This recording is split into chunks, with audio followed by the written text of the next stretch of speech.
a minute early. Well, welcome everybody to Personal Mastery Ignites Teaching and Learning Innovation. We have a wonderful panel for you this evening. Please be sure as a participant to mute. Pop all of your questions over into the chat. I'll be collecting those questions. The panel members are also welcome to check those questions if they need to. Let's see here. I'm just going to present them in the order that they're on my list here. Dr. Newby is a Psych D in sport performance rehabilitation and health psychology. And she's a professor here at Westcliff University. She's currently completing the CACREP licensure, so many licenses, and the MCMHC program. She's a board-certified bariatric counselor, activity counselor, educator, and a certified level 4 psychiatric technician. She has co-authored courses, programs, article, and co-presented with Dr. Sanchez nationally on health, wellness, gerontology, and emotional intelligence. Her lifelong learning journey began in a one-room, dirt floor, thatched roofed island schoolhouse. Fantastic. I have to ask you about that one day. And decades later, proving technology can really change everything. She and her students like her are being afforded opportunities to learn without walls and being taught without borders.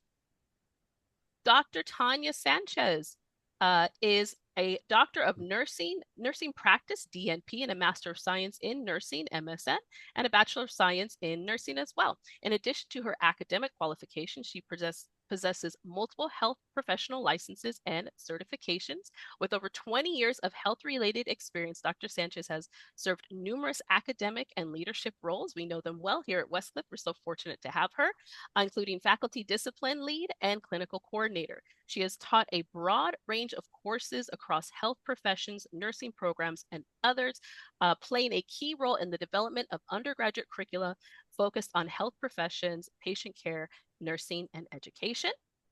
We're going to hear from Dr. Berry, who serves as a professor of economics and chair of the Appreciative Education Committee at Collin College. She is a lifelong learner, a believer that the growth mindset and personal mastery, love that, a practitioner of the Appreciative Education Framework, and a passionate provider of holistic student support.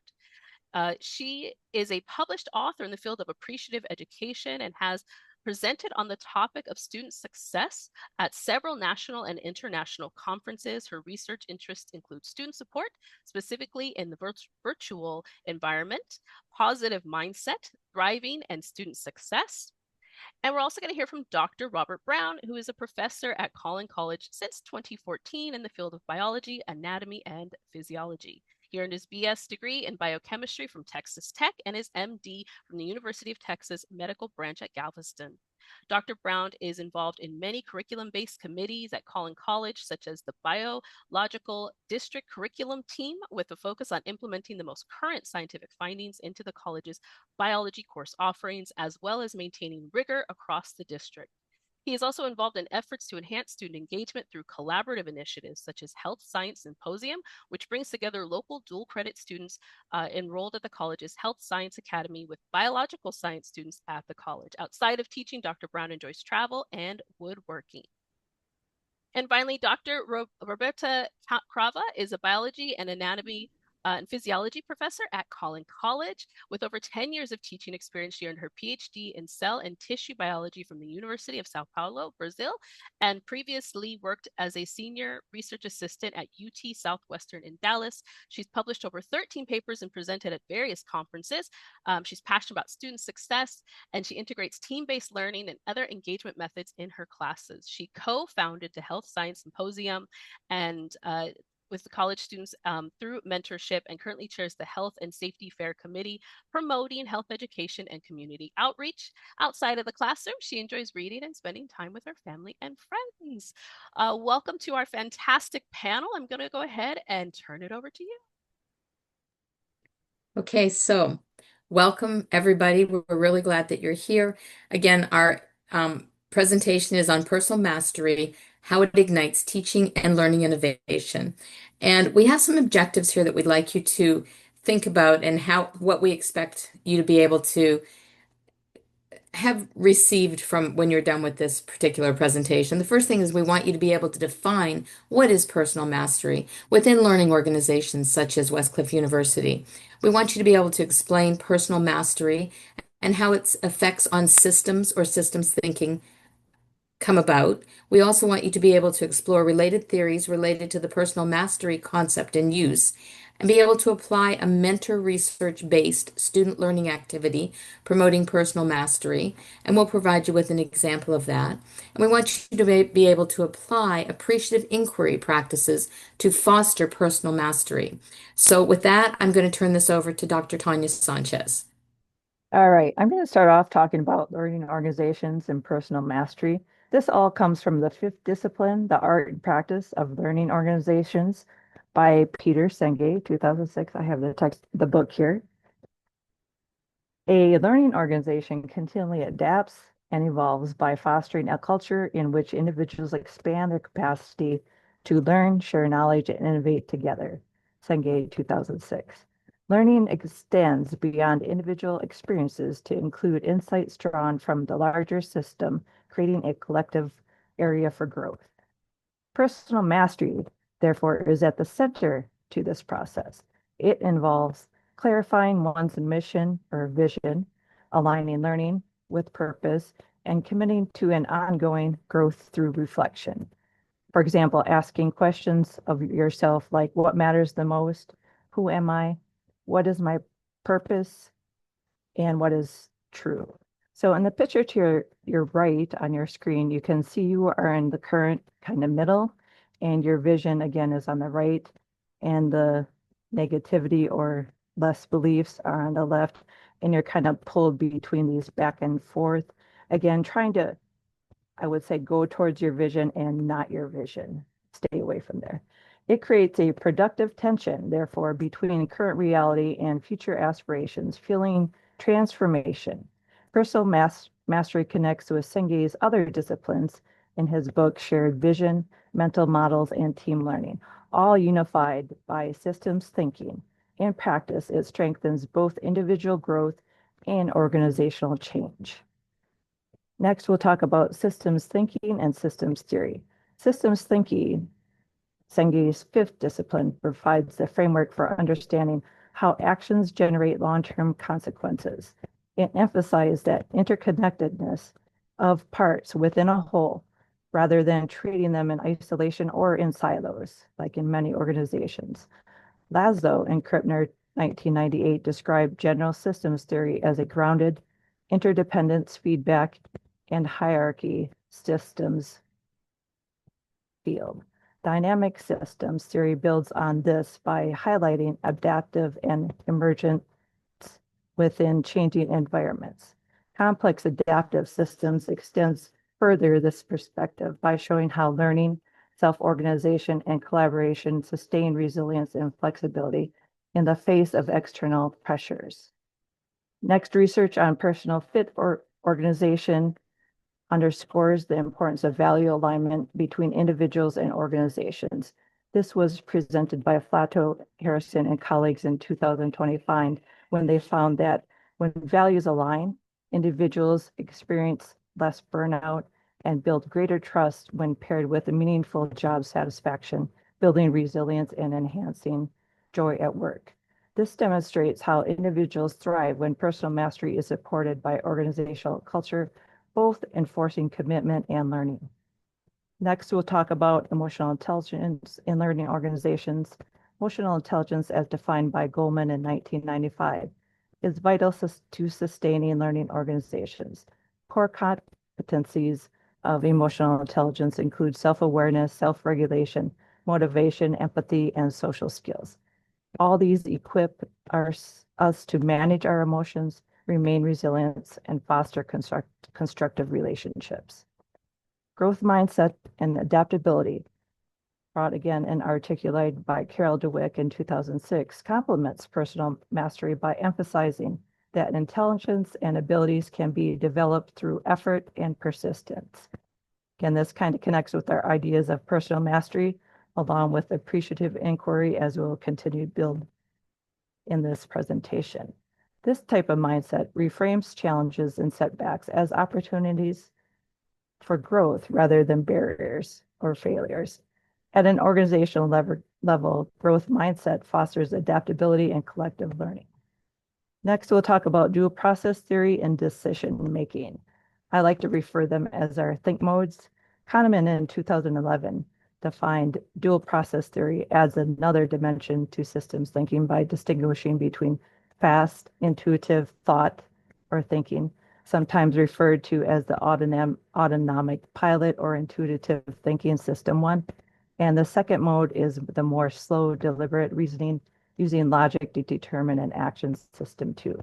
Developing awareness of these thinking modes enables individuals and organizations to balance intuition with reflection, reduce bias, and improve accuracy and enhance pattern recognition in complex systems. Altogether, these concepts, personal organizational fit, emotional intelligence, growth mindset, and dual thinking, reinforce disciplines of personal mastery and systems thinking, creating conditions for learning organizations to thrive.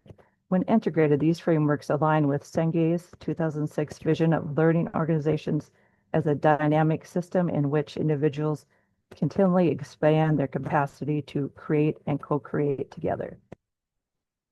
And next we'll move on to Dr. Newby's slides.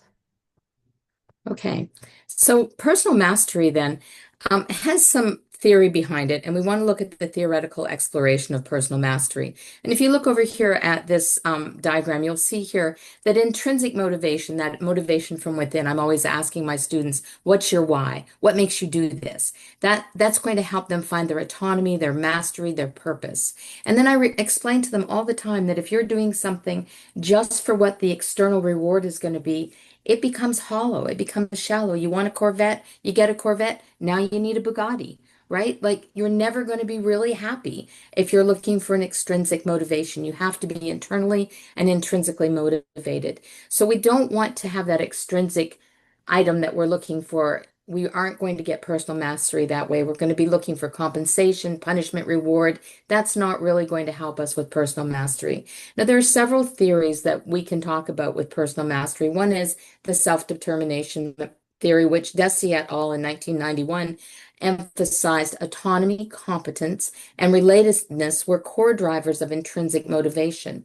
We think about that, we realize that learners feel self-directed and supported when they're able to set meaningful goals and sustain growth and achieve the things they're looking to achieve. Within personal mastery, this motivation aligns individual values with organizational aims, and it fosters engagement and collaboration essential to systems thinking.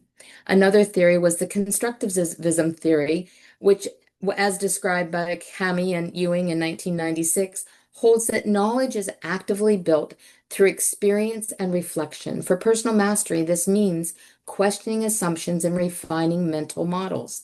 In systems thinking, constructivism highlights how individual perspectives shape organizational outcomes, reinforcing the importance of reflective learning.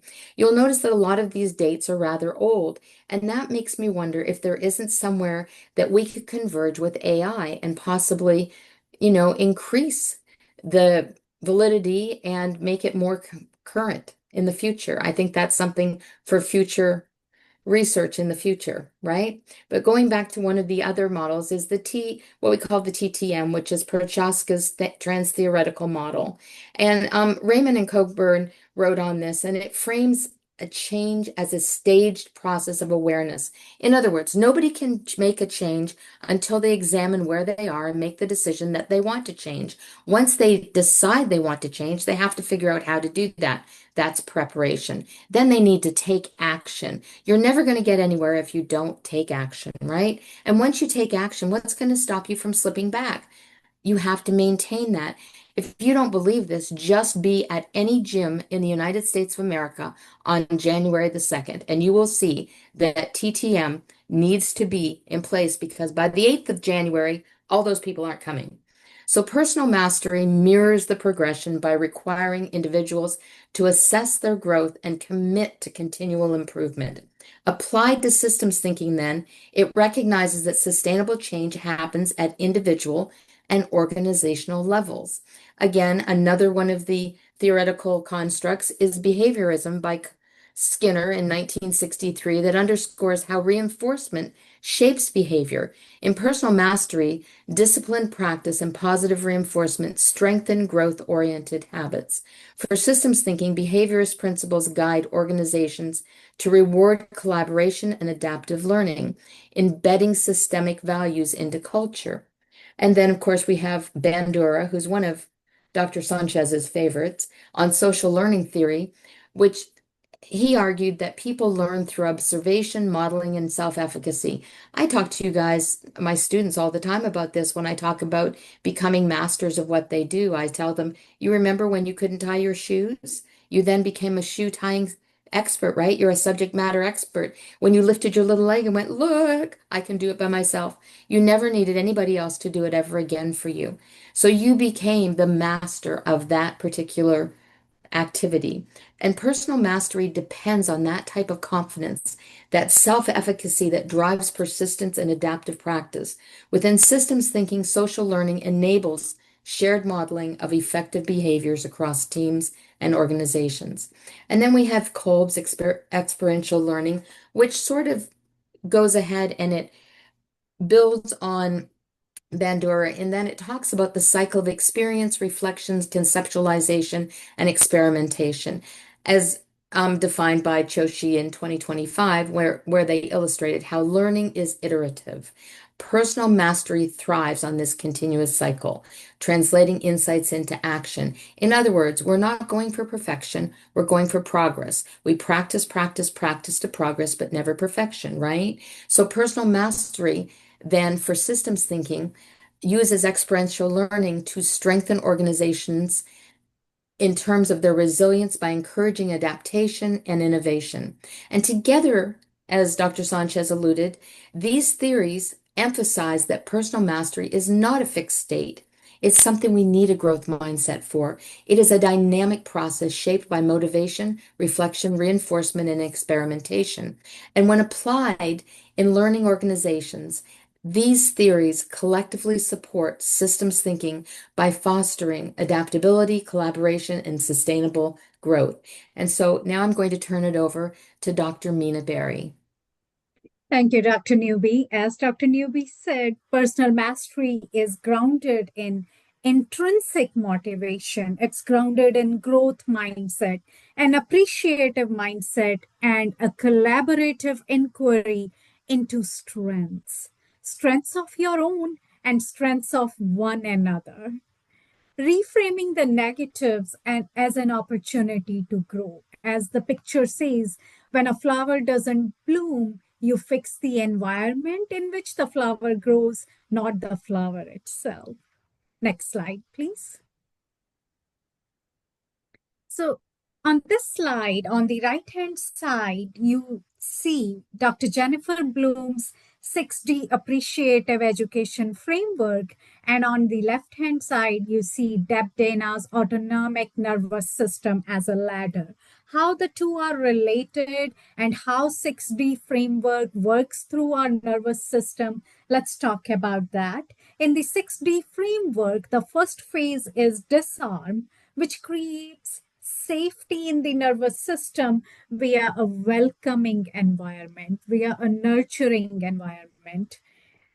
Phase 2, discover, creates energy through reflection on one's past successes, one's own strengths. Phase 3, dream, leads to creativity via envisioning the best possible future. And phase 4, design, leads to engagement via co-creating actionable steps towards your envisioned future. Deliver, which is our phase 5, leads to agency and connection when one moves a step closer to their envisioned future. And the last, finally, the sixth phase, which is don't settle, leads to a creative restlessness, striving for a continuous growth. Remember, we talked about growth mindset.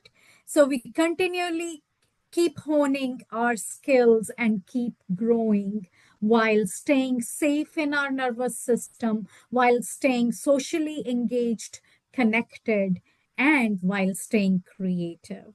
Now I'm going to hand it over to my colleague, Dr. Roberta Crevo. So, hi.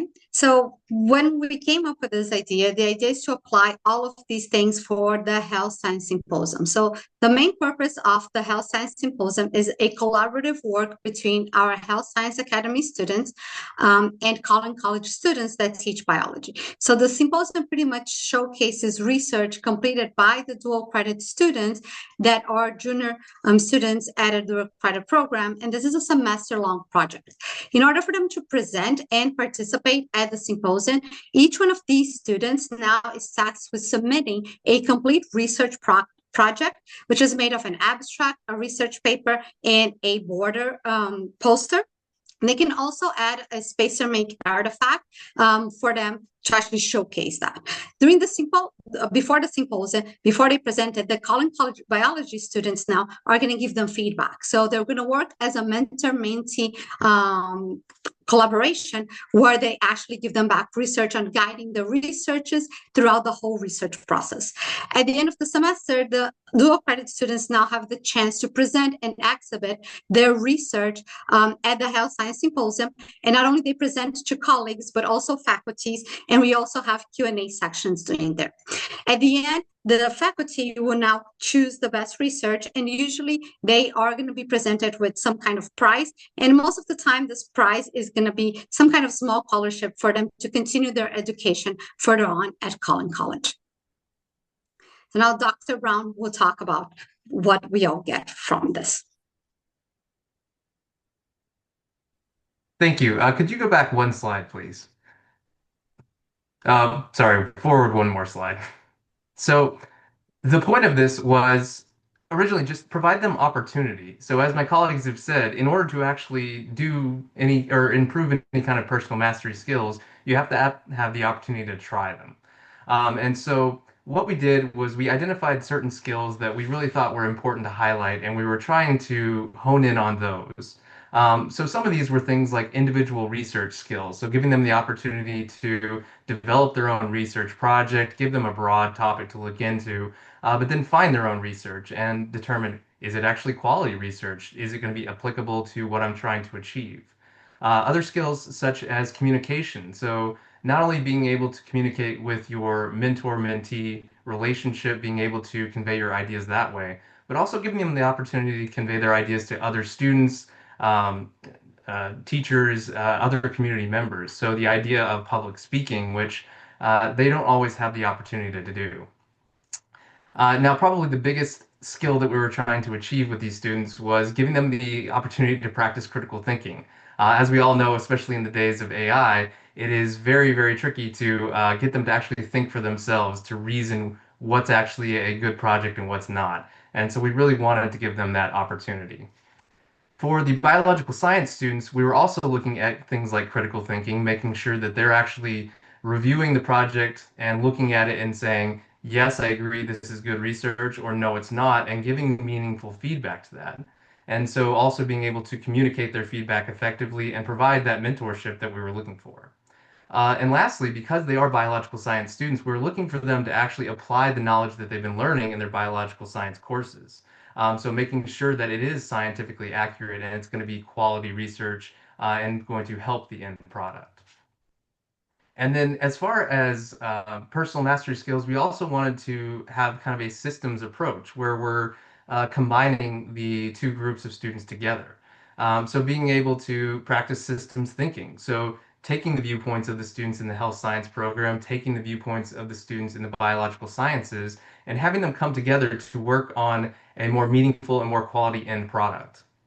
The second was emotional intelligence. Because these students are coming from different backgrounds, some of them are more in a high school setting, some are in a college setting, they're at different educational levels.